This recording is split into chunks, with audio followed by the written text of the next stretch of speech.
el problema que tienen los ingenieros químicos, cómo tratarlos. Y luego vamos a repasar rápidamente las propiedades coligativas y presentarle las ecuaciones que son para el equilibrio, para las propiedades coligativas para soluciones reales. Visto esto, o comentado esto, se da por terminada toda la teoría para el primer parcial. ¿Sí? Entonces, mañana, el viernes, el martes que viene y el otro miércoles van a tener todo práctica para sacarse las dudas. Son, vuelvo a repetir, temas, salvo soluciones diluida ideal, los otros temas los han visto, es un repaso de química general, salvo los ejercicios de propiedades coligativas para soluciones reales. Bien, dicho esto, les voy a compartir pantalla para que ustedes vean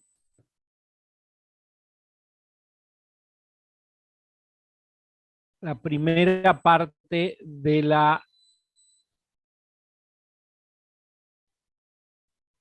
de disoluciones ideales. Por supuesto, los libros son los mismos, ¿sí? Los capítulos también. Y vamos a ver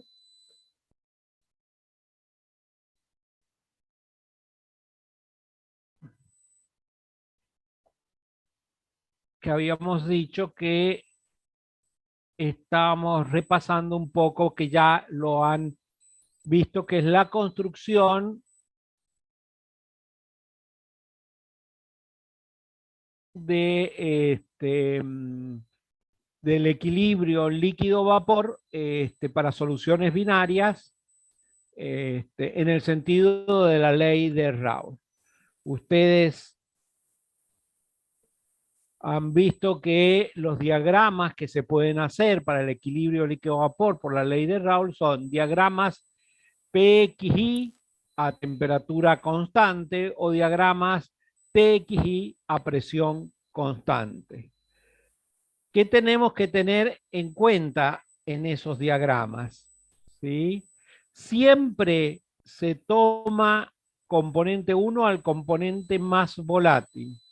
¿Quién es el componente más volátil? El que tiene mayor presión de vapor o el que tiene menor temperatura de ebullición. En el eje de las abscisas siempre van a tener los datos de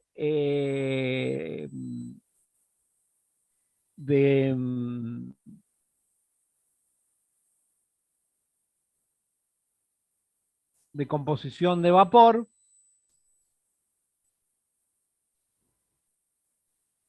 El eje de las composiciones irá de 0 a 1 respecto al componente 1 de izquierda a derecha y para el componente 2 de 0 a 1 de derecha a izquierda.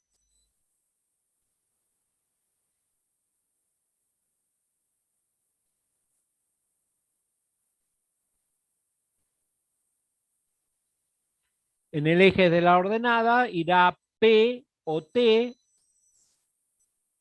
según sea el diagrama que queremos construir.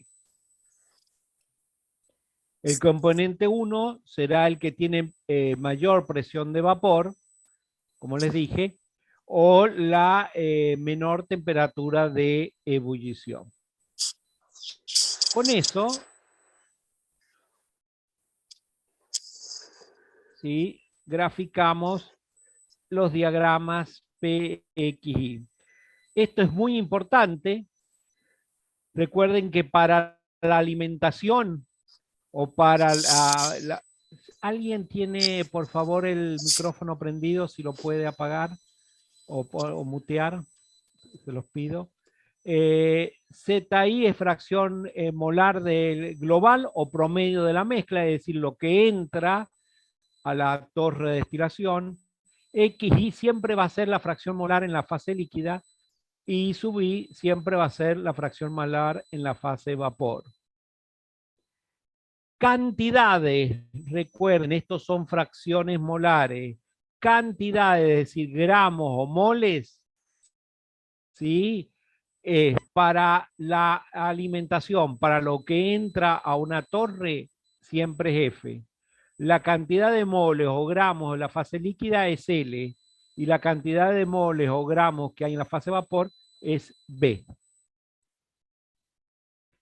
Siempre el balance va a ser la alimentación es igual a lo que hay de líquido más lo que hay de vapor. Esto está, vuelvo a repetir, en gramos o en moles.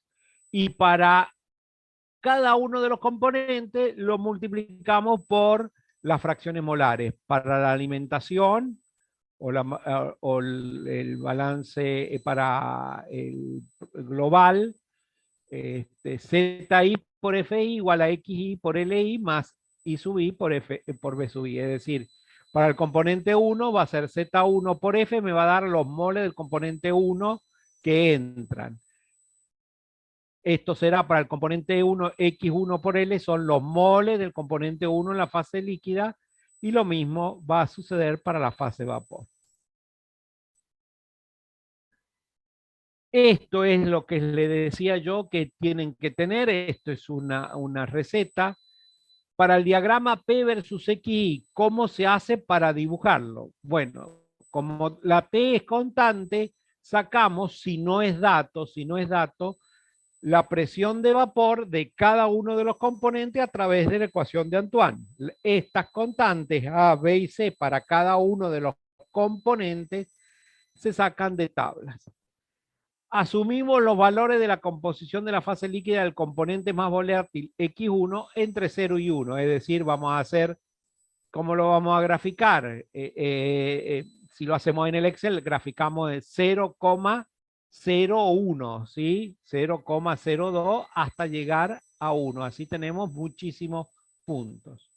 Luego calculamos la presión del sistema, ¿sí? Empleando la ley de Raoult, colocándola en función de X1. Acá tenemos la ecuación del equilibrio, ¿sí? Para cada uno de los componentes, ¿sí? Usando la ley de Raoult, lo sumamos y tenemos la presión total en función de X1 solamente. Y ahí vamos a graficar una recta, la parte líquida. Luego, con ese valor de X1 calculamos la correspondiente presión y a partir de eso calculamos la fracción molar I sub 1, ¿sí? A través de la ecuación del equilibrio líquido-vapor usando ley de Raoult. Graficamos X1 versus P e I1 versus P, obteniendo las curvas de burbuja y de rocío. Esto yo creo que hay uno o dos ejercicios y ustedes tienen este gráfico. Es decir, asumimos X1, ¿sí? Primero decidimos cuál va a ser el componente 1 y vamos dándole valores de X1, 0,01, 0,02, 0,03, etcétera, etcétera, hasta llegar a 1. Con eso graficamos esta recta, con esas rectas hacemos la de I sub I, para la misma presión sacamos I sub I y vamos graficando también esta curva. Acá tenemos la zona, para recordar, la zona del líquido comprimido, la zona de vapor sobrecalentado, la zona del líquido vapor, la curva de burbuja, la curva de rocío, y recuerden que esta es la línea de pliegue que se utiliza para sacar la regla de la palanca. Acá ven el ZI, que es la composición de la mezcla global, si estamos en este punto. El XI para el componente 1 será X1 y para la fracción molar del vapor va a ser I sub 1. Y este es el Z1.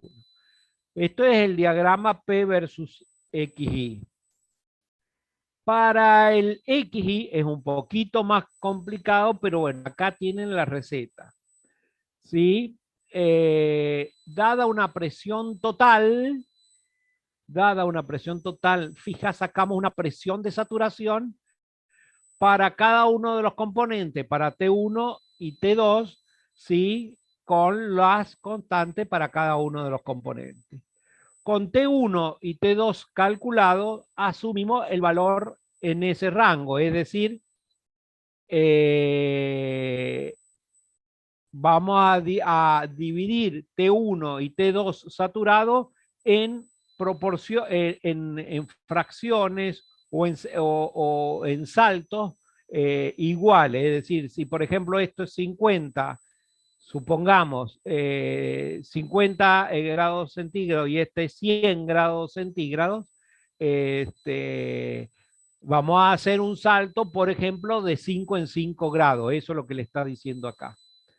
Con esos valores de 5 en 5 grados, calculamos nuevamente la temperatura P1 y P2 para ese, es decir, para 50 grados ya la tenemos porque la sacamos en esta ecuación. Para 55, 55 y con esta misma ecuación, acá ponemos 55, sacamos la nueva presión de Antoine, P1 y P2. Con la P1 saturada para esa temperatura, sacamos la nueva presión total y así sucesivamente. Con esa presión total y las nuevas presiones de saturación sacamos fracción molar X1 y así calculamos X1, calculamos Y1 y vamos trazando la curva TXI. ¿Sí? Este diagrama también creo que ya me dijo Carla lo habían hecho, lo hacen en el Excel que es mucho más rápido y acá tienen la zona de vapor sobrecalentado, líquido subenfriado, la zona de líquido vapor. Esta es la línea de pliegue para hacer la regla de la palanca, la curva de burbuja y la curva de rocío. Bien.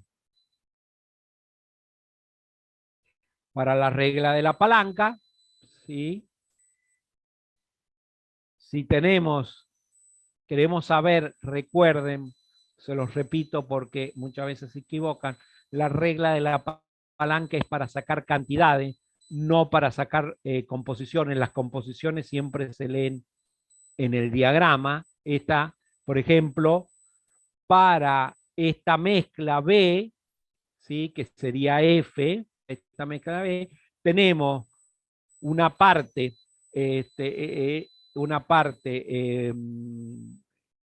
líquida, otra parte vapor. Esta parte líquida es L y esta parte vapor es C. La parte líquida tiene una composición X1 y la parte vapor tiene una composición Y2. ¿Sí? Siempre se utiliza el balance de componentes y acá está la regla de la palanca.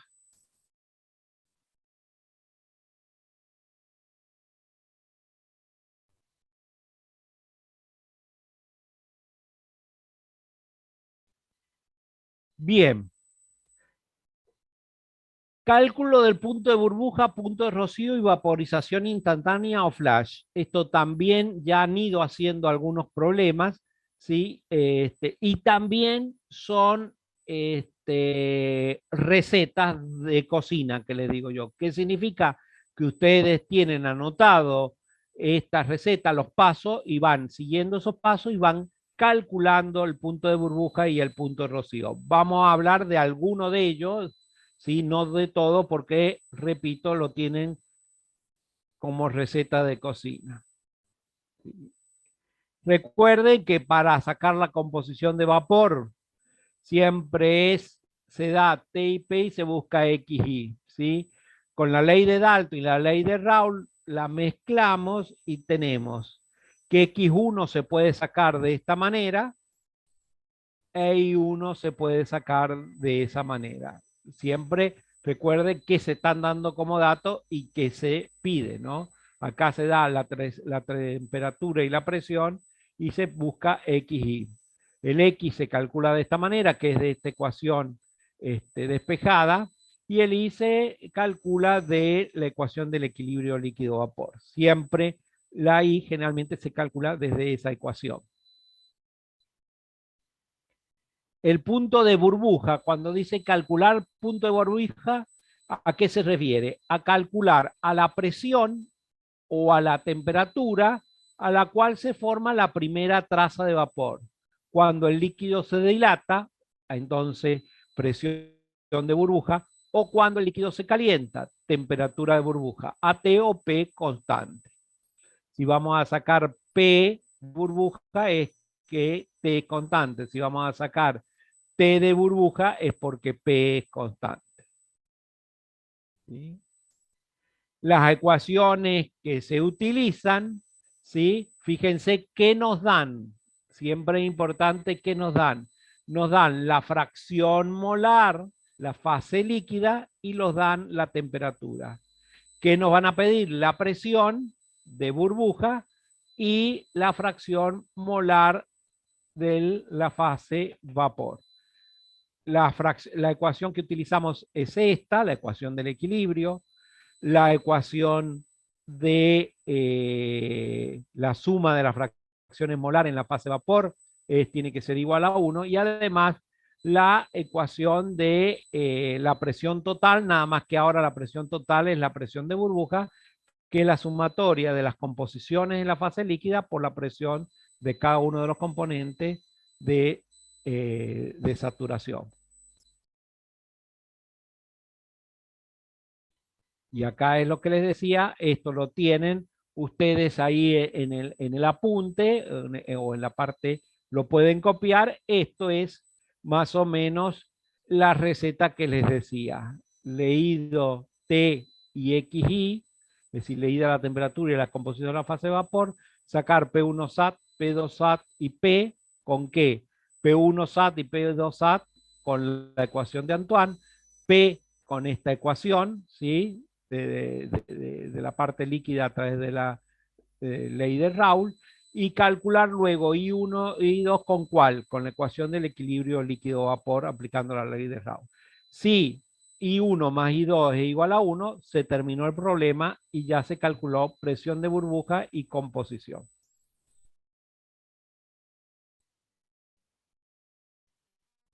Cuando es temperatura de burbuja, ya se debe suponer una temperatura, con esa temperatura sacar, con la, perdón, con la temperatura, sacar, con la presión que me dan equilibrio, saco la temperatura de saturación de cada uno de los componentes, con esa temperatura saco la temperatura de equilibrio, ¿sí? Por eso dice suponer T. Con esa nueva temperatura de equilibrio, saco la presión de saturación con la ecuación de Antoine. Con esa nueva presión de saturación, saco la fracción molar en el equilibrio. Si esto es igual a 1, nuevamente tengo que suponer una nueva temperatura. Bueno, con el punto de rocío es lo mismo, no vamos a hacer grandes, ustedes, grandes comentarios, las mismas ecuaciones, fíjense la ecuación del equilibrio, despejo de esta ecuación la fracción molar, hago que la suma de las fracciones molar en la fase líquida sea igual a 1 y saco la presión de rocío de esta manera. Profe, Sí, antes de que pase diapositiva, yo le quería consultar si eso estaba bien cuando dice cuando el líquido se comprime. ¿No sería el vapor?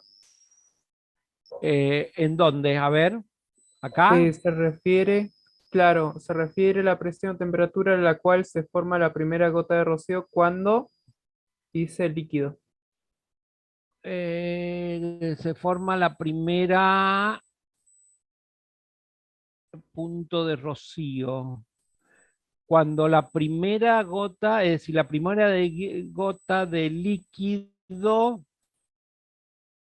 cuando, claro, no es cuando se evapora, se va evaporando el líquido o se va enfriando el líquido.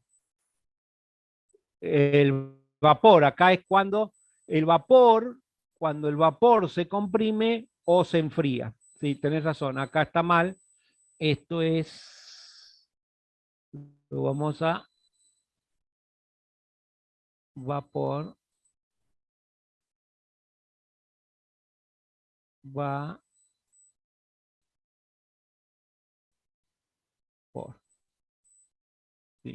Fíjese si en los libros y en la apunte está mal. Claro, es cuando aparece la primera gota, cuando el vapor se comprime, aparece el líquido, que por supuesto, o cuando el vapor se enfría, aparece la temperatura. Está bien. Ok. Sí, quedó aclarado ahí. Está bien. Muchas gracias, ¿eh? Bien. Bueno, esas son las ecuaciones. Repito por tercera o cuarta vez, son métodos. Lo que, contra más problemas hagan, el método no se lo van a tener que estar copiando en el parcial, que le va a llevar tiempo. Es decir, copiando en el buen sentido, es decir, viendo la receta y haciéndolo, eso le lleva tiempo y después me dicen, este profesor me faltó tiempo. Es decir, contra más problemas hagan de este tema, más fácil los van a entender. Acá está las ecuaciones para la presión de rocío y para la temperatura de rocío con sus métodos. Y ahora lo que sí vamos a ver, a la vaporización instantánea, que es lo que nos faltaba y tienen que hacer un problema. ¿Qué es la vaporización instantánea? Imagínense que viene una mezcla de compuestos líquidos por una cañería y llega a una torre donde la presión tiene una válvula de expansión, es decir, el líquido pasa y abruptamente se encuentra con una menor presión por la que venía. Entonces, ¿qué pasa? Eso se flashea, es el término ingenieril, se vaporiza instantáneamente. ¿Sí? Entonces se separa en dos fases. Fase venía una mezcla líquida, ¿sí? Cuya composición es Z y la mezcla era F, ¿sí?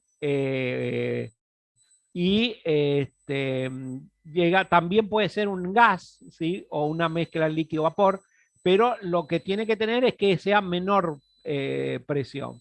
Y entonces en esas condiciones puede aparecer dos fases que son vapor y líquido, vapor en la fase en el tope y líquido en el fondo. Y acá tenemos el flash, la alimentación, la fase vapor, acá está la composición de la alimentación, la composición de la fase vapor, el líquido y la composición del líquido.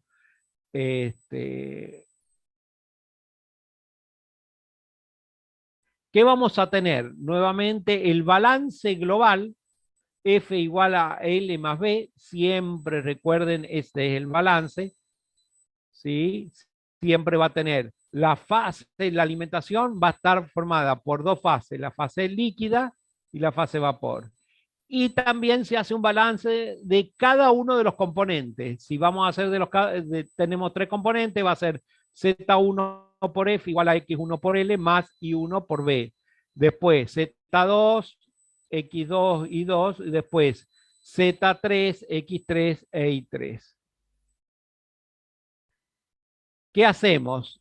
Lo trabajamos un poco matemáticamente. L igual a F menos B, lo reemplazamos en L y acá aparece una nueva definición. La constante de equilibrio. Profe, la constante de equilibrio me suena al equilibrio químico. Bueno, le suena porque está bien para el equilibrio químico, pero también está la constante de equilibrio para el equilibrio físico. ¿Sí? ¿Cómo se define la constante de equilibrio para un equilibrio físico? I1 por X, perdón, I sub I por XI. ¿Sí? I1 sobre X1 tenemos K1, I2 sobre X2, K sub 2, I3 sobre X3, K3. Y así sucesivamente si tenemos muchos componentes. Despejamos X1 o XI, que nos queda I sub I por X sub I.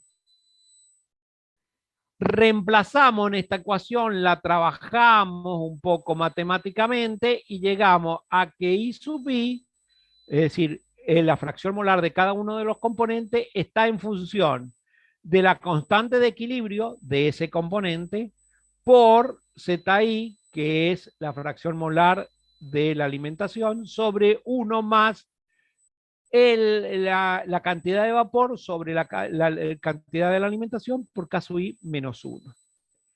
¿Qué dice el libro? La sumatoria de todas las fracciones molares en la fase de vapor de todos los componentes tiene que ser igual a 1. ¿Sí? Otra cosa a tener en cuenta, cuando estamos trabajando con la ley de Raoult, vapor ideal y líquido real, caso I se transforma en esto. ¿Sí? Esto es únicamente, repito, acá está caso I, esta es la definición para todos los, ya sean sustancias, gases reales, líquidos reales, etcétera. Pero esto es para vapor ideal y líquido ideal, esta ecuación. Entonces, este caso I, si estamos trabajando en este caso, en problemas de soluciones ideales, este caso I va a ser esto que está acá. Esta es la presión del componente saturado que se saca de Antoine. Y esta es la presión total del problema.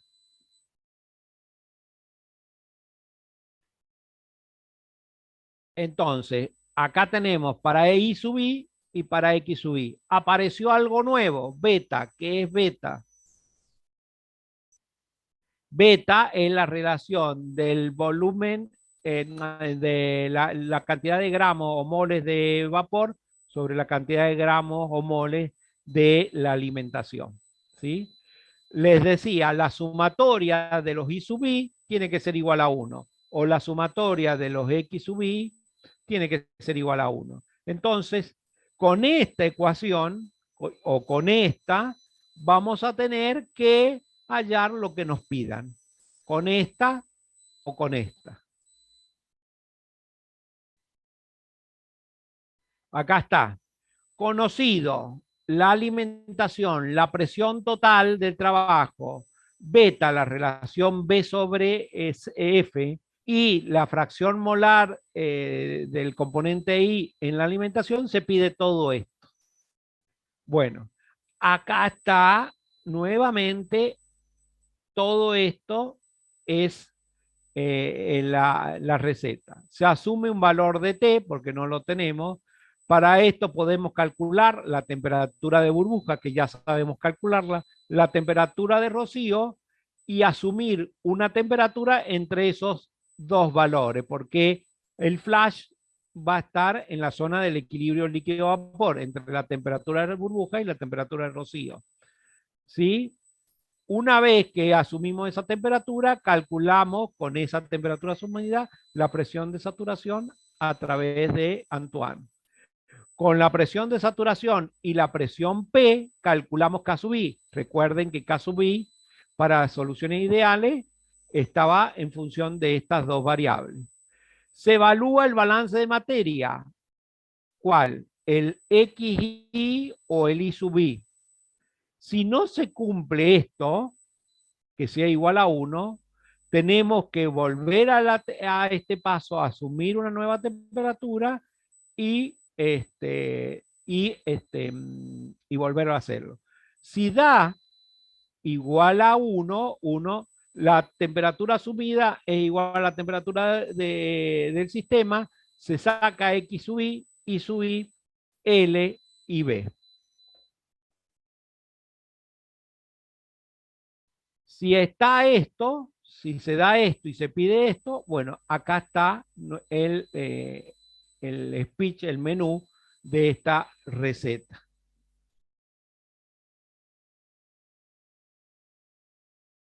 Bien.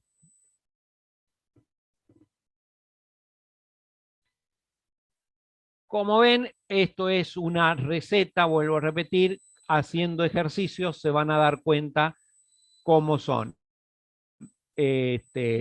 Generalmente estos ejercicios, si saben manejar las calculadoras que vienen ahora programables, la pueden programar con estas ecuaciones que tienen ahí ustedes y va a ver que les va a salir la ecuación. Si no, tienen que hacerlo con lápiz y papel o en el Excel con el Solver y lo van a poder resolver.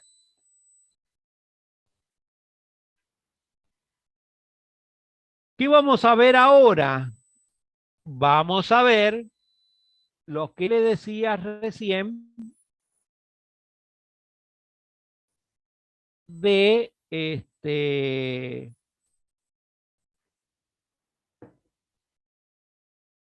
ver la última parte de soluciones ideales,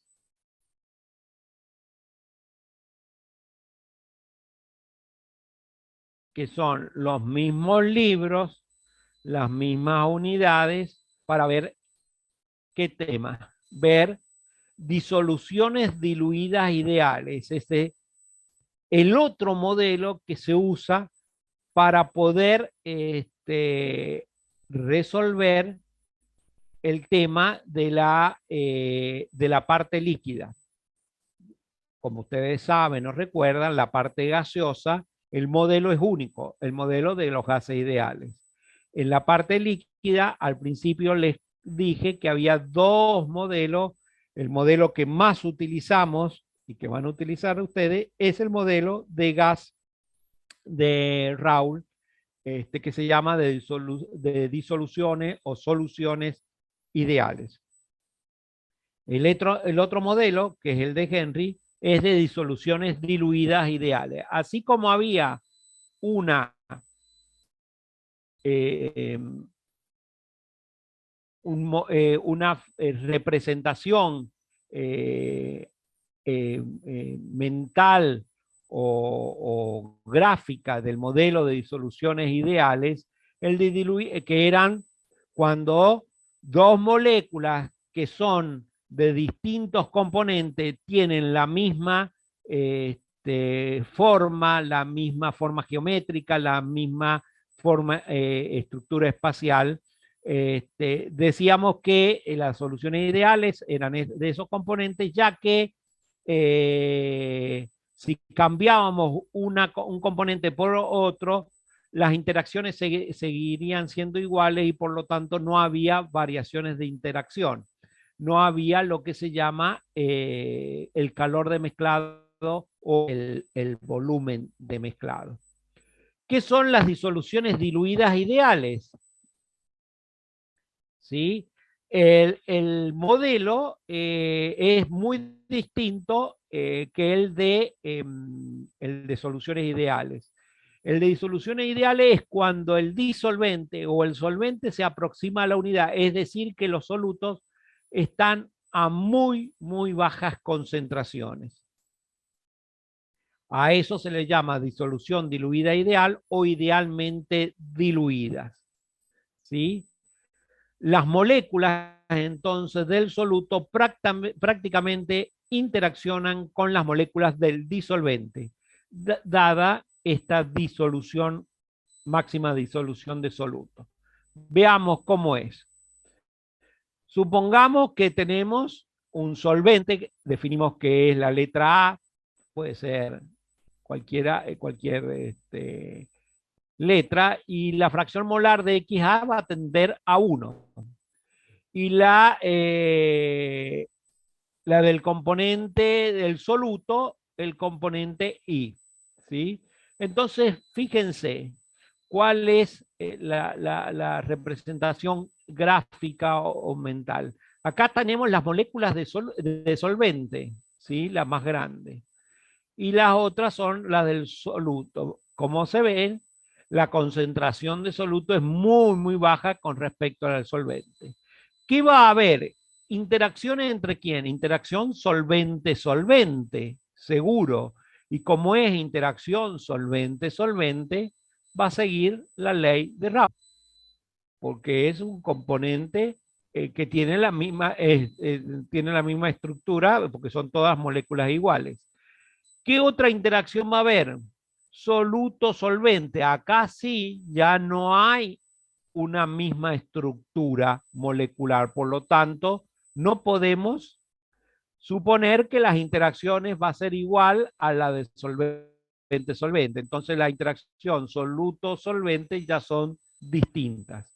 Y no va a haber o va a ser prácticamente nula la interacción soluto-soluto porque es como que no se ven en todo la cantidad de moléculas que hay existentes.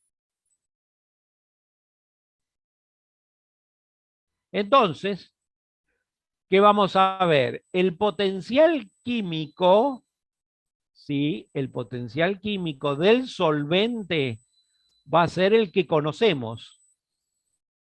Va a ser el que conocemos. El de la ley de Raoult, el potencial químico del componente A como solvente es igual al potencial químico del componente A puro, recuerden que esto es puro, a la T y P de la mezcla, más RT logaritmo de XA, donde XA cumple la ley de Raoult. Y la ley de Henry, bueno, el potencial químico del soluto va a ser RT logaritmo de XI, donde XI, la fracción molar del soluto, que va a seguir la ley, ahora la vamos a ver, de Henry.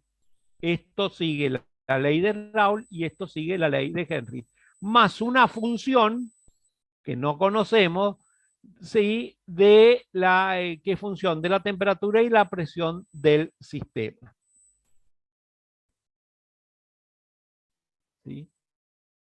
Entonces, esta es la descripción molecular, ¿sí? Que las moléculas del soluto prácticamente interaccionan con las moléculas del solvente. Cuando el disolvente o el solvente tiende a 1 y el soluto tiende a 0. Esto es muy importante, lo que está acá marcado, que es solo aplicable a disoluciones no electrolíticas, ¿sí? La ley de Henry es aplicable a soluciones no electrolíticas, es decir, que cuando se disuelven no forman iones. Y acá está, para la ley de Raoult, tenemos esto, es decir, el solvente acá P sub A, X sub A y P sub A puro, es decir, el de saturación que se da por la ley de Antoine. Y la ley de Henry, ¿sí? P sub I, que era el soluto, igual a K sub I por X sub I del soluto. Entonces, esto es para el solvente y esto es para el soluto. De K en la constante de Henry. Como la presión tiene unidad de presión, la fracción molar no tiene unidad, entonces K debe tener unidad de presión para que sean proporcionales. Henry, en condiciones de dilución suficientemente elevada, ¿sí? Todas las disoluciones no electrolíticas pasan a ser disoluciones diluidas ideales y el soluto, vuelvo a repetir, cumple esta ley y el solvente cumple esta ley.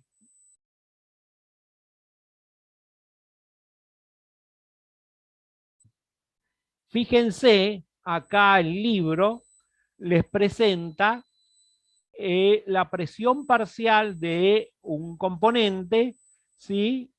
En función de la fracción molar. Fíjense, esta es la presión parcial, la línea continua, esta, de una sustancia cualquiera de comportamiento real. ¿Sí? ¿Qué dice Raoult? Que la presión parcial, si se comportara la solución como ideal, sería una línea recta. Fíjense que no es una línea recta, vuelvo a repetir, esto es para una solución real, una solución real. Raoult dice, bueno, para una solución que es ideal se tiene que comportar de esta manera. ¿Dónde va a ser válida la ley de Raoult en una solución real? Cuando el componente esté, la fracción molar de ese componente, supongamos que es el A, ¿sí? Tiende a 1, es decir, cuando la cantidad de A es muchísima, ¿sí? Entonces, es casi toda la solución es A. Entonces se va a comportar como Raoult, fíjense. Y cuando esta solución real se va a comportar como Henry, ¿sí? Cuando esta componente A esté en muy pequeñas cantidades, es decir, sea un soluto, muy pequeñas cantidades de soluto. Y es esta recta. Esta es la ley de Henry. La ley de Henry, entonces, son para cuando un componente actúa como solvente y la ley de, perdón, como soluto, y la ley de Raoult cuando el componente actúa como solvente. Una cuestión muy interesante es que con la ley de Henry, es decir, si tenemos graficadas las presiones parciales, podemos trazar una tangente en cero, ¿sí? En cero, ¿sí?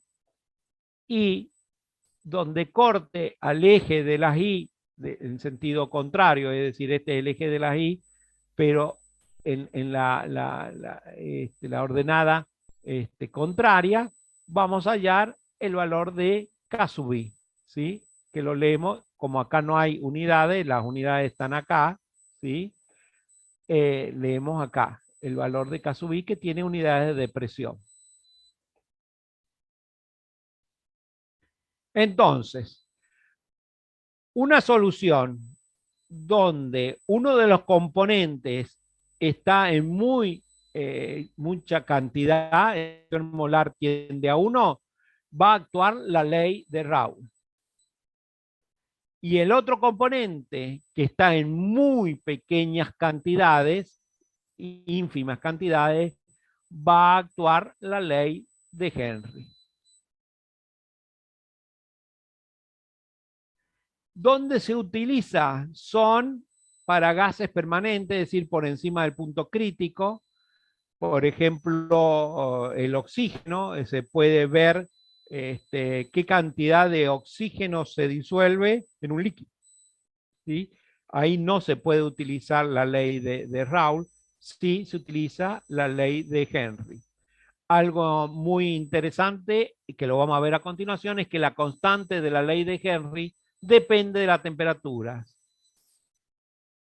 y va a tener unidades diferentes en función de la expresión de las unidades de concentración, porque nosotros hemos visto la ley de Henry en recién, a ver si acá está.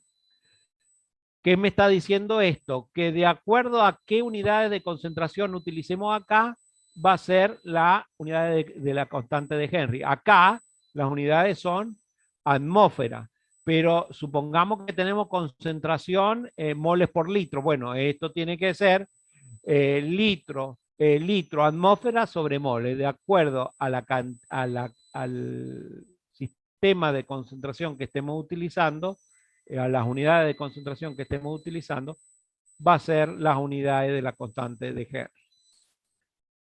¿Dónde se aplica? Así como la ley de Raoult la aplicamos para el equilibrio líquido-vapor, como venimos diciendo, la ley de Henry se aplica para estudiar la solubilidad de gases casi insolubles, ¿sí? En líquidos. Es decir, cuánto de gas se disuelve en un líquido.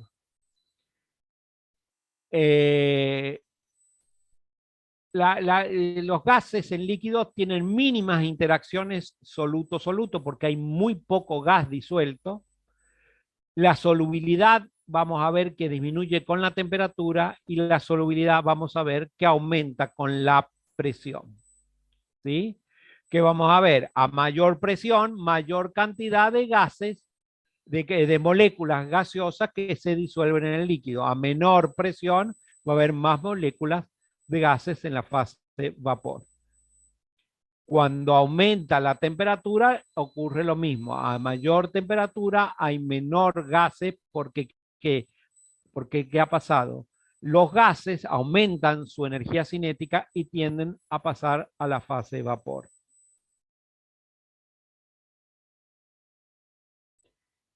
Fíjense que la solubilidad es proporcional a la presión, es decir, a mayor presión, mayor solubilidad. ¿Sí? Y esa solubilidad para que en vez de ser proporcional sea una igualdad, es igual a esta constante. No confundir esta constante con la constante de Henry, ¿sí? Ahora la vamos a ver.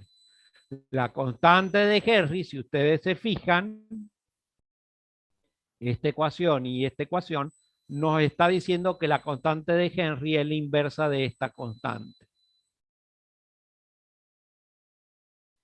¿Sí? La solubilidad, que es la fracción de gas, es igual a la K de gas sobre la constante de Henry.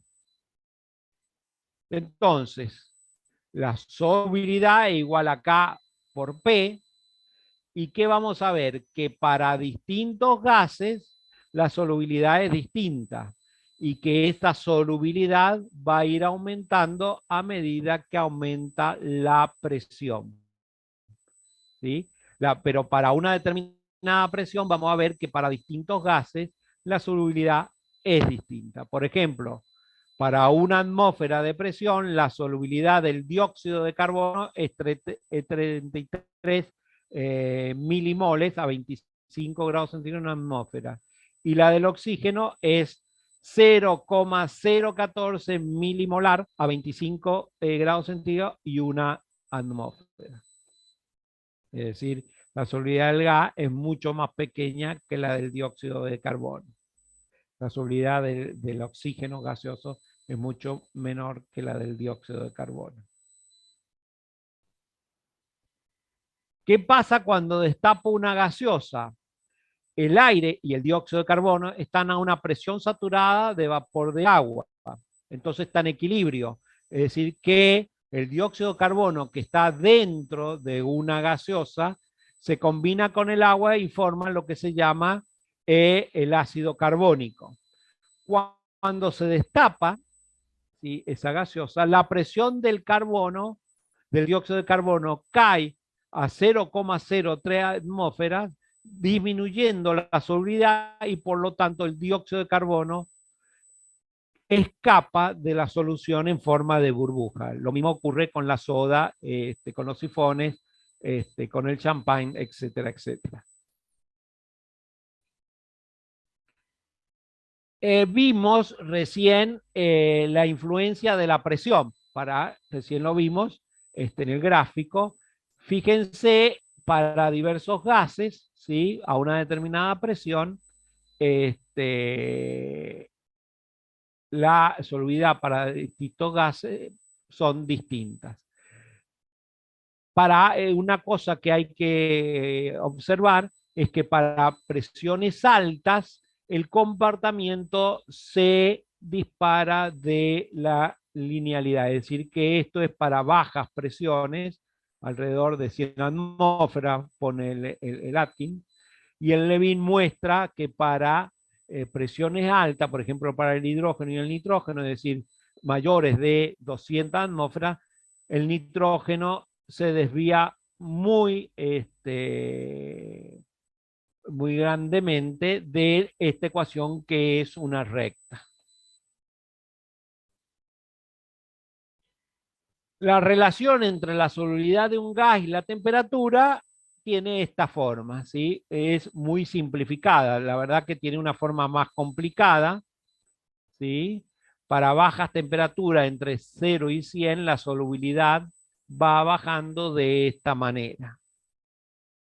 Pero fíjense, para,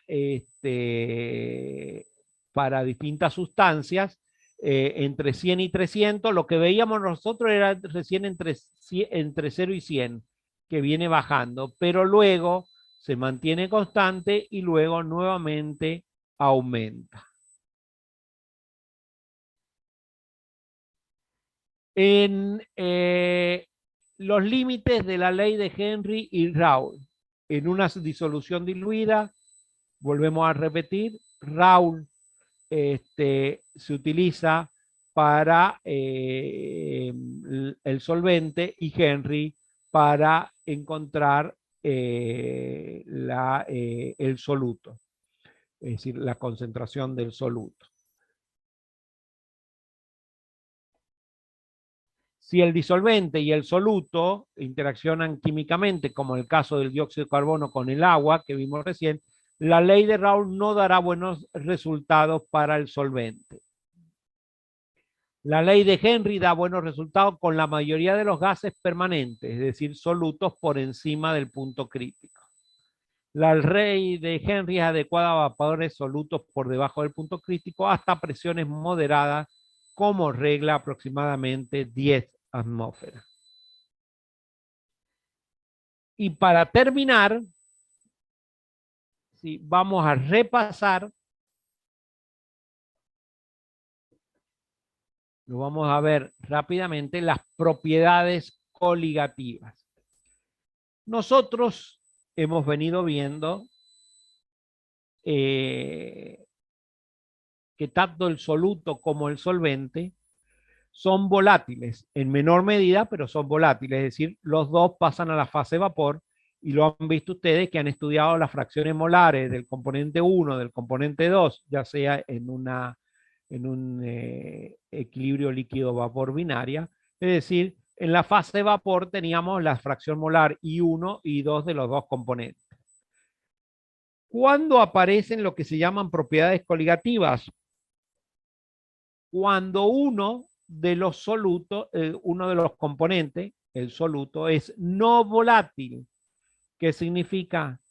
Que no va a estar ese componente en la fase de vapor. ¿Quién se va a evaporar? ¿Quién va a estar en la fase de vapor? El solvente, si tenemos dos componentes solamente. Si tenemos dos o más, puede ser que uno de los componentes no esté en la fase de vapor, entonces el soluto, ese soluto es el no volátil.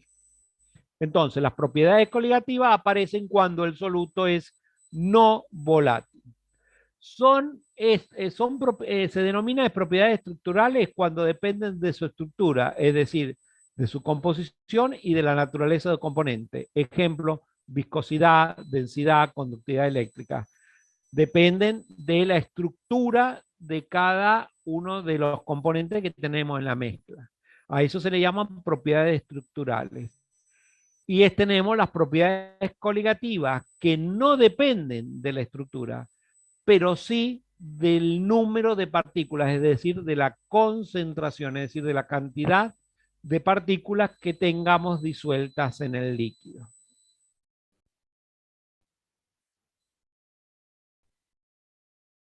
Entonces, ¿qué características son una consecuencia de la reducción del potencial químico del disolvente líquido que resulta de la presencia de un soluto? ¿Recuerdan el benceno y el tolueno? Disminuía la presión de vapor, por lo tanto disminuía el potencial químico. Bueno, en la fase líquida. Bueno, lo mismo ocurre acá. Lo que pasa que el soluto va a hacer disminuir también el potencial químico del solvente en la fase líquida, pero no va a interaccionar en la fase vapor, porque no, no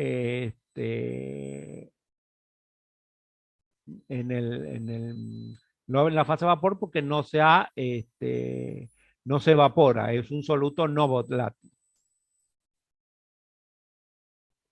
¿Dónde se utilizan las propiedades coligativas? Mayormente para determinar en los laboratorios la masa molar de un soluto. Ustedes recordarán en los problemas que hacían en química general que le decían un soluto no conocido hace disminuir la temperatura de fusión en tantos grados, etcétera, etcétera. ¿Cuál es la masa del soluto? Bueno, para eso se utiliza, para determinar masas molares de soluto de pesos moleculares desconocidos, porque son solutos desconocidos, o para determinar masas molares promedio de polímeros. Recuerden que el polímero es una mezcla de cadenas de monómeros de distinto tamaño, por lo tanto, tienen un peso promedio. ¿Cuáles son las propiedades que aparecen por la disminución del potencial químico? ¿Cuáles son las propiedades coligativas? Son 4. La disminución de la presión de vapor, que es la ley de Raoult, que ya la hemos visto. La depresión del punto de congelamiento, ¿sí? Descenso crioscópico, le saben llamar, la elevación del punto de ebullición, ascenso ebulloscópico, le saben llamar, y la presión osmótica. Repasamos, ¿sí?, qué es el descenso de la presión de vapor, ¿sí? Acá tenemos la presión de vapor del componente A, que cumple el solvente la ley de Raoult, y a XA lo ponemos en función de la fracción molar del componente B, del soluto. Esto lo trabajamos matemáticamente, ¿sí? Y este es el descenso de la presión de vapor, ¿sí? Acá tenemos la presión de vapor del componente A puro y acá tenemos la presión de vapor del componente A en la disolución cuando ya está mezclado con el solvente. ¿Qué nos queda? XB menos XB por P sub B. Como esto es un descenso, va este signo negativo, ¿sí? Entonces, si lo ponemos al revés, la presión de vapor del componente puro menos la presión de la solución, acá no va el signo negativo, tengan en cuenta esto como dato, ¿sí? A esto se le llama delta P o descenso de la presión de vapor. Delta P es independiente de qué soluto es, solo es dependiente de la fracción molar, es decir, de la cantidad de soluto que tenemos en juego. Y sí depende de quién sea el solvente, fíjense, porque es la presión de vapor del componente A puro y esto va variando con cada una de las sustancias que tenemos como solvente. Una cuestión que sabe aparecer en los problemas, que es el descenso relativo de la presión de vapor del solvente con respecto al solvente puro. Fíjense que es así, esta ecuación. P sub 1 o P sub A asterisco menos P sub A sobre P sub A asterisco. A esa es igual a la fracción molar del componente del soluto, a eso se le llama descenso relativo de la presión de vapor del solvente con respecto al solvente puro, para tener en cuenta esa ecuación. Acá está lo nuevo. ¿Qué pasa si no cumple con la ley de Raoult? Nos queda esta ecuación. La presión de vapor del componente A antes era XA por P sub A asterisco o puro, o la presión de vapor del componente A. Fíjense lo que aparece acá.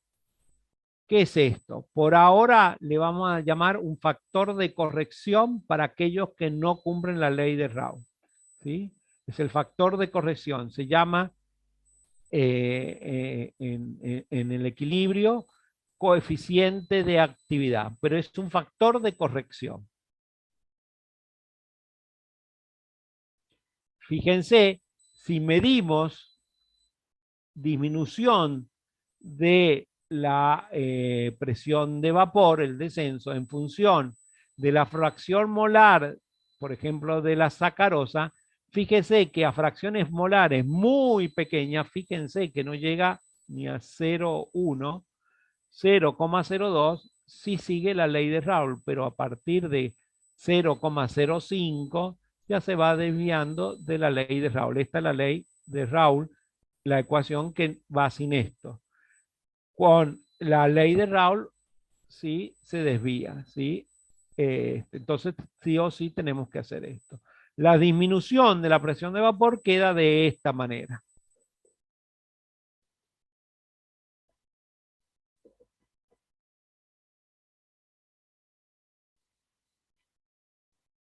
¿Qué pasa si disminuye la presión de vapor por el agregado de un soluto volátil? Vamos a ver en el próximo gráfico que esta es la del solvente puro.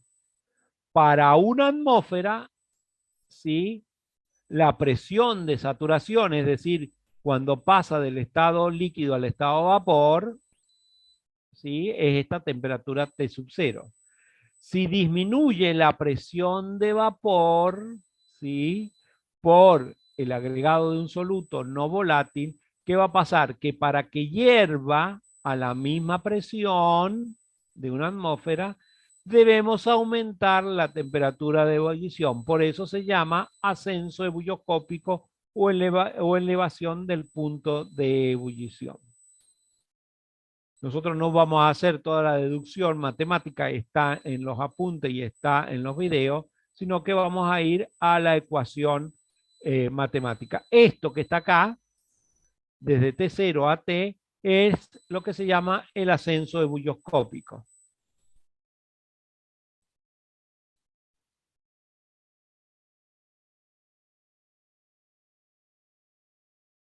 ¿Sí? Fíjense también en el potencial químico en función de la temperatura.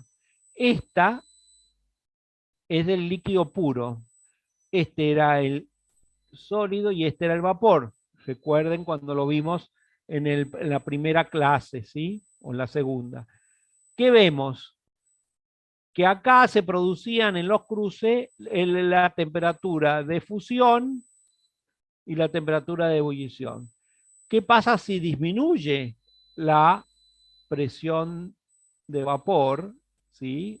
Cuando le agregamos un soluto no volátil? Vemos que la presión disminuye. Acá está, en esto azul. Ahora vemos dónde cruzan. Vemos acá. Es decir, que desde la temperatura de ebullición del líquido puro a la temperatura de ebullición de la solución ha habido un aumento. Repito, eso se llama elevación del punto de ebullición o ascenso ebulloscópico. Ya que estamos, vean lo que pasa con la temperatura de fusión. Acá está del puro y acá está el de la solución con el soluto no volátil. ¿Qué ha pasado? La temperatura de fusión ha disminuido. Eso se llama descenso del punto de congelación o de solidificación o descenso crioscópico, también le saben llamar. Acá está la elevación del punto de ebullición, ¿sí? La ecuación. Esta R es la constante universal de los gases. Esta T0 es la temperatura de ebullición del solvente puro al cuadrado. Este es el peso molecular del solvente. Esto es 1000, esto es un factor de conversión para que den las unidades. Y este es el delta H de vaporización del solvente. Todo esto que está acá, todo esto que está acá, todo eso que está acá, son propiedades del solvente. ¿Qué tenemos acá? 1000, ¿sí? Que es un factor de conversión, que este 1000 con este 1000 se pueden ir. Esta es la masa del soluto, este es el peso molecular del soluto y esta es la masa del solvente. Esta ecuación la podemos resolver, ¿sí? Y entonces tenemos la elevación del punto de ebullición. Fíjense que es la temperatura de la solución, del punto de ebullición de la solución, menos la temperatura del solvente. Recuerden eso porque alguna vez se equivocan. Todo esto es propiedad del solvente y todo esto, salvo esto, son propiedades del soluto. Entonces lo podemos poner de esa manera. ¿Qué es esto? La constante ebullioscópica que depende de propiedades del solvente. Esto es del solvente puro, esto es el solvente puro y este es el delta H de vaporización del solvente puro. En algunos problemas le pueden preguntar este K sub B, porque no está en tabla, y se saca de esta manera. ¿Y esto qué es? Es la molalidad del soluto, que es esto que está acá. La molalidad del soluto. Que es mol del soluto por kilogramo o por 1000 gramos de solvente. La constante ebulloscópica o constante de elevación del punto de ebullición se hacen por tabla o por cálculos a partir de esto. Como saben que es todo del solvente, van a tablas y sacan todos los datos del solvente. La disminución del punto de fusión, ya recién se los comenté. Y acá está lo mismo que la del descenso, el ascenso ebulloscópico. El descenso crioscópico es igual a la constante crioscópica por la molaridad del soluto.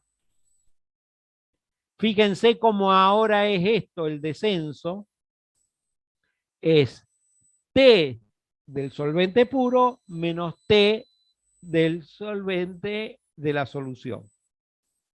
KF, fíjense, ¿qué ha cambiado acá?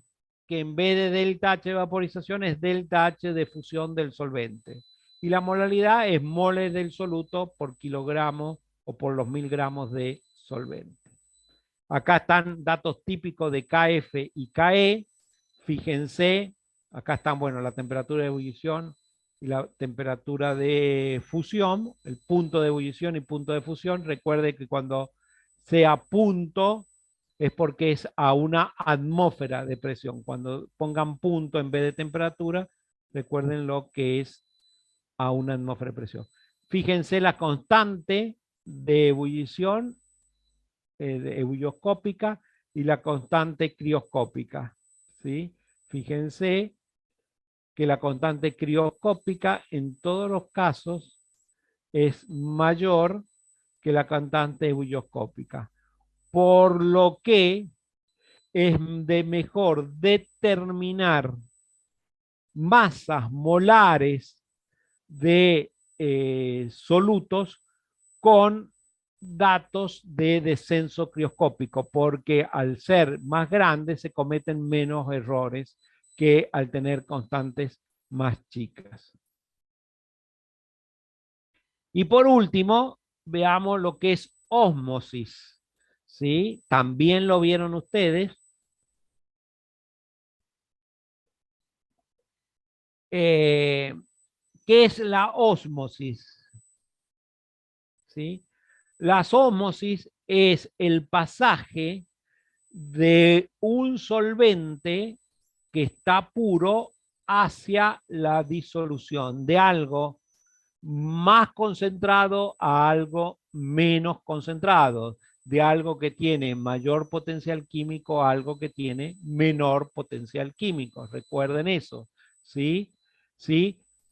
A través de una membrana semipermeable, que es semipermeable, que deja pasar a uno de los componentes de la disolución, generalmente el solvente, y no al soluto. Si yo dejo pasar agua de acá a acá, ¿qué va a pasar? Esto, que es un cilindro a pistón, al ir aumentando la cantidad de agua que hay acá, este cilindro pistón va a ir subiendo porque va a haber más cantidad de agua. Entonces, esta es la ósmosis. ¿Qué es la presión osmótica? Es la presión que yo debo ejercer para volver este pistón a antes de que pasara el agua pura hacia la disolución, cuando comienza el proceso de ósmosis.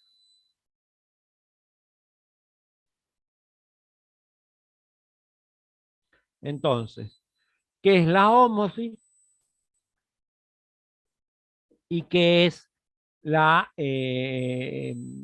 pasa desde una solución concentrada? Recuerden, desde agua pura, supongamos que agua pura o desde el solvente puro, a una solución más diluida, el solvente más el soluto, a través de una membrana semipermeable.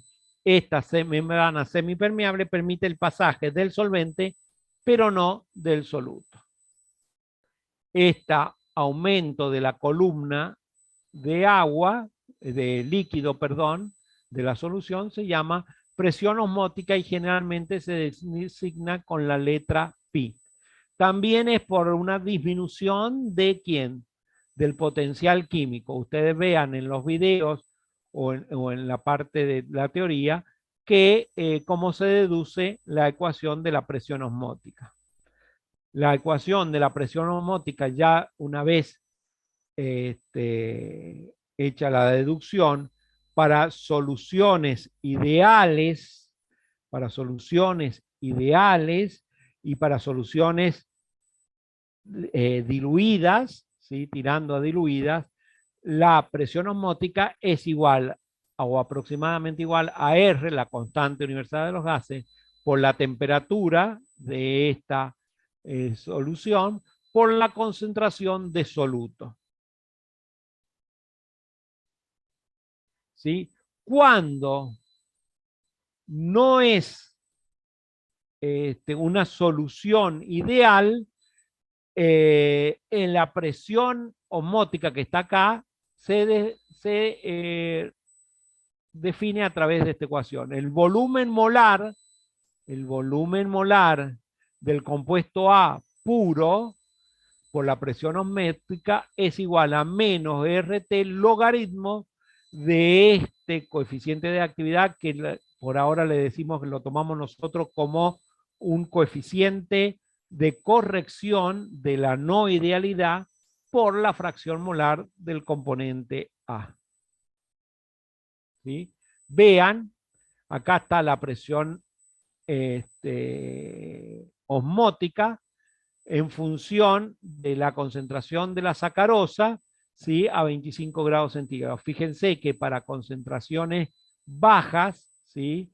0,2, 0,4 mol por litro, ¿qué vamos a tener? La ecuación de Van Top representa muy bien. La ecuación ya para concentraciones 0,8, 1 mol por litro, vemos que se aleja de la idealidad. Bueno, como les dije al principio, las propiedades coligativas se usan fundamentalmente para la determinación de la masa molar del soluto. También, sabiendo la masa molar del soluto, se puede utilizar para conocer el coeficiente de actividad para soluciones reales. Es una de las formas que también tenemos para conocer coeficientes de actividad. El método para determinar la masa molar puede ser el método bulloscópico, el método crioscópico o la presión osmótica. ¿Sí? Para el ebulloscópico se determina especialmente la temperatura de la ebullición de la solución, para el crioscópico la desolidificación y para la presión osmótica la altura. Y con las ecuaciones que tenemos ahí, recuerden que altura está relacionado con la presión. ¿Sí? Porque la presión es ρ por G por H. Entonces altura es lo mismo que presión, nada más que en otras unidades. Altura del ascenso de la columna de solución, ¿no?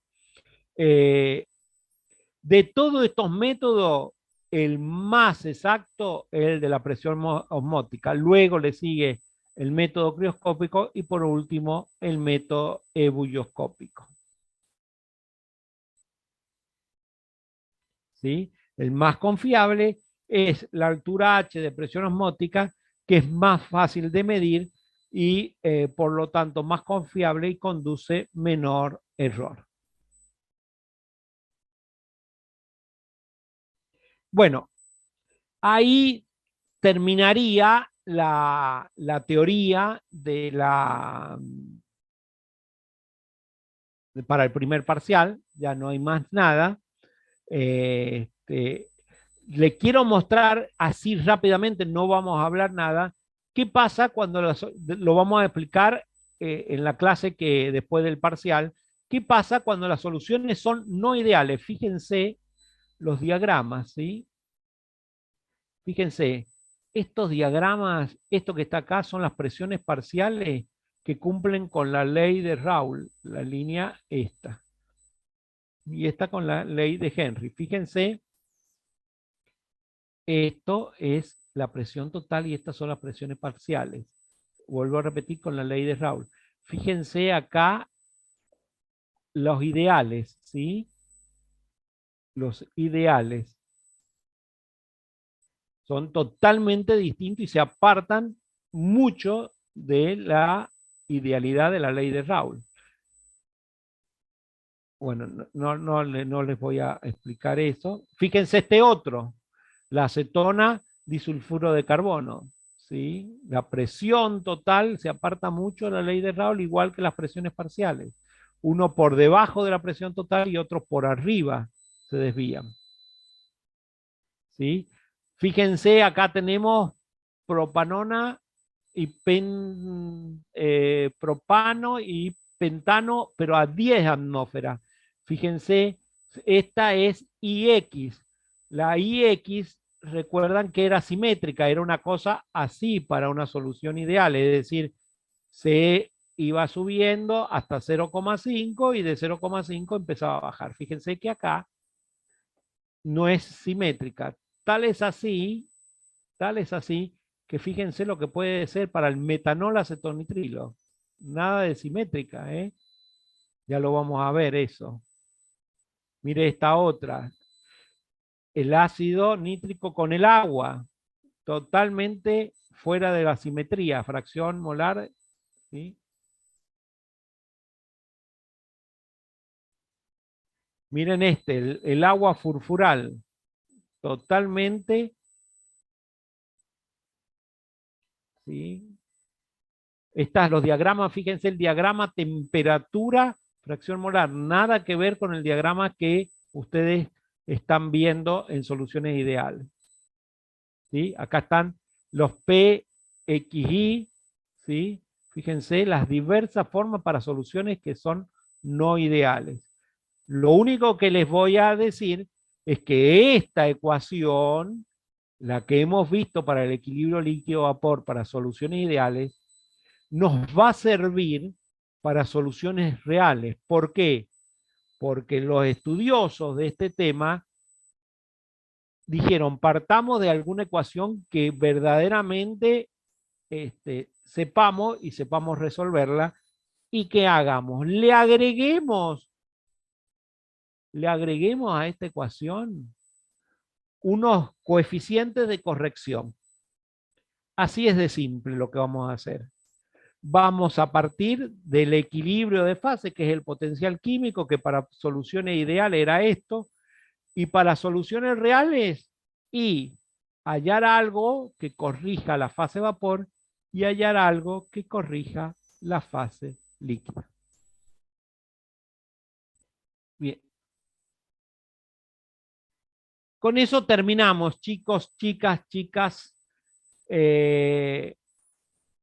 Si no hay ninguna duda, mañana siguen con práctica, el viernes siguen con práctica, el martes siguen con práctica, el miércoles siguen con práctica y alguna clase de consulta que quieran y que arreglen, que quieran ustedes y que arreglen con la gente de práctica. Si no hay consultas, si no hay dudas, nos vemos, si Dios quiere. El viernes pasado no pude ir porque había corte de rutas, así que me quedé aislado y si, el viernes, para cualquier duda que tengan de teoría, nos vemos allá. Pero si tienen dudas ahora, me la comenta y la vemos. Por mi parte no hay dudas, profe, así que nos vemos el viernes. Bueno, perfecto. Nos vemos, Chicos, profe. nos Gracias por la vemos. clase. Gracias.